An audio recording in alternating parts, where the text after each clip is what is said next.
I like to tell the story of how this started. Around March 3rd, the division chief of critical care, a woman named Raquel Bartz, reached out to our team. And we had a 30-minute call that was effectively asking the question of what do we do to prepare for COVID? At that time, there was really nothing going on the East Coast. There was the skilled nursing facility outbreak in the state of Washington. And there were a few things that we started working on very early on. So, one was surveillance. How do we monitor influenza like illness? Testing. This was before we were doing any COVID testing. And the other question was how do we keep people safe outside of our healthcare facilities? Because we knew at that time, even that much of COVID infections would be asymptomatic or mildly symptomatic, and that for anyone who could manage symptoms outside of a hospital, it would be better for them to do so, but they may need support doing so. So that's where we started thinking about what do we need to be doing out in the community to be providing people support managing their symptoms. The challenges that we're focused on, initially, it was lack of localized and timely monitoring of symptoms. We started with symptoms because access and capabilities to testing were so variable. And then we've expanded to COVID-19 status and social needs. And then the second bullet is an inability to provide personalized triaging of care. So there's a lot of people in the community, whether these are your employees, whether these are your residents or your neighbors, who are daily asking the question, am I safe at home today? Or do I need to go see a physician or do I need to go to a hospital?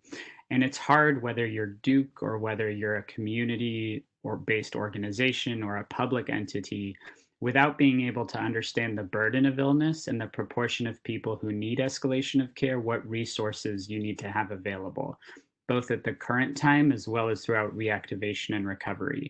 When we stood this program up, we did so thinking on a 2-year time horizon. So we're planning to help run this for the next 2 years. And of course, there's immediate needs, but we're very interested in partnerships that'll help us provide durable services. And this has to be unified and coordinated. Obviously, we've seen how quickly this spreads across geographies and hits different parts of healthcare and other industries. So, our vision is how do we build something that can empower individuals and communities across the state to monitor their medical and social needs and support escalation of care and triage decisions?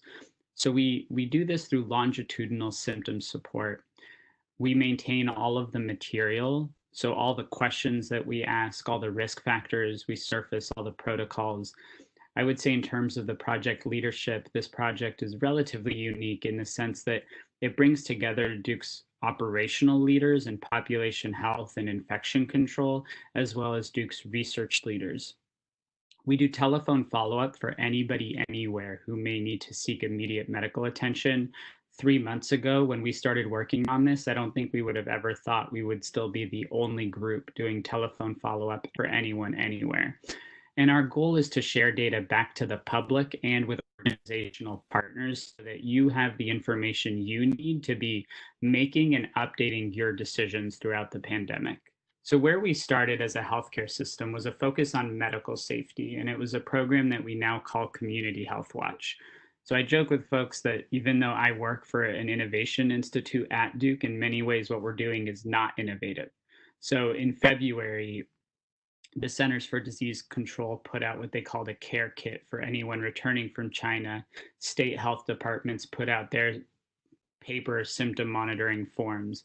So, where we started was with those public health recommendations. We digitized them, operationalized them, brought together our national experts across clinical departments and divisions, and created a unified set of protocols. So, every participant everywhere answers the same set of questions, and we have fully scripted telephone follow up that's supervised by a physician. So, it's been remarkable to see so many entities of Duke come together. And I want to be clear that there is no grant funding at this moment. So this has been in many ways the redeployment of clinical resources and research resources at Duke to be dedicated to solving this problem. We're starting with COVID-19, but in many ways, this is changing the way that people use technology and remote symptom monitoring, and we expect that we may expand this outside of COVID-19 over time. One point here about prevention and research studies that I think is we're not paying enough attention to is I know that the presentation right before this was about vaccines, and we're talking about vaccines and treatments. But to understand how these things work, we will have to study them. So it really kind of brings to mind 50, 60 years ago for polio, where we saw mass enrollment in polio vaccine studies. And especially to understand the most vulnerable communities, we will need representation across demographic groups to understand how well our prevention and treatment strategies are working. And for that reason, too, we need to be facilitating and coordinating with public health officials locally at the state level and nationally. We're trying to engage entire communities. There's no geographic or age restriction, so you can consent for yourself as an adult or as an adult or you can consent for your child as their guardian. And then we're trying to reach high risk subgroups, so older adults living in congregate living, as well as anyone working with older adults, so any long term care workers, as well as the families of those who have to leave the safety of their home to go to work. And then from the beginning, it was really top of mind to be reaching Spanish and non Spanish speaking communities of color. Launched in Spanish about, I think, a little over 2 weeks ago now. And unfortunately, this also continues to be the only COVID symptom support program fully in Spanish with telephone follow up from Spanish speaking individuals. This is what the participant experience looks like. So at enrollment, we ask about baseline symptoms, risk factors for severe disease, including employment risk factors. We ask for medical provider information, so where the person gets primary care, who the primary care provider is, what hospital the person would go to in case of an emergency. We want to make abundantly clear that the point of this program is not to bring people to Duke for their health care. If someone is a Duke patient, that's great. But our goal is to help people make informed decisions about when they need to seek medical attention. And we encourage them to seek medical attention wherever they get their care. We also get phone number and email from each person, as well as an emergency contact. We fully expect that there's going to be folks who end up in the hospital, and we need somebody to call to make sure that they get the care that they need. From there, we initially launched a 28-day high touch program that's twice a day for 28 days. And what we've observed is up to a third of our participants who finish the initial 28 days, they end up re-enrolling. The reality is that the pandemic is not over after 28 days for anybody. So what we're in the midst of doing right now is building out a 1-year program that's combined high touch, low touch. The vision being that if you're in a low risk employment, you've been isolating, you have no symptoms, then you would enter for once a week symptom support. But if at any point you develop new symptoms, contact, test, or travel, that we would recommend high touch, which would be once or twice a day. We're building this out right now and plan to be launching this by the end of June, early July. There's also a lot of public dialogue right now about contact tracing. What's difficult is that the actual number of people that contact tracing will touch is relatively small, and the duration of time that contact tracing touches somebody is relatively abbreviated. Whereas our intention is to build something that's accessible to the masses, that provides population level support.